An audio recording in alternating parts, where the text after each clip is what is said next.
How to remove debit or credit card on Temu. Hello everyone, I am Bishaka and welcome to our channel.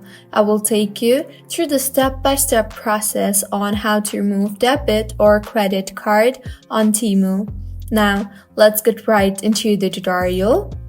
Firstly, go ahead and open the Temu application on your device and make sure you are signed in.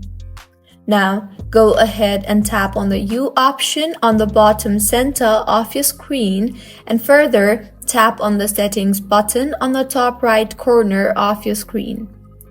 You will see the option for your payment methods. Tap on that. Now, in the interface that you will be led to, you will be able to see all the debit or credit card that you have added on Temu. Simply tap on the card that you want to remove and you will see various options. You will also see the option for delete card. Tap on that and in the pop-up that appears, tap on delete again, and with this the card will be removed. So this is how you can remove debit or credit card on Temu.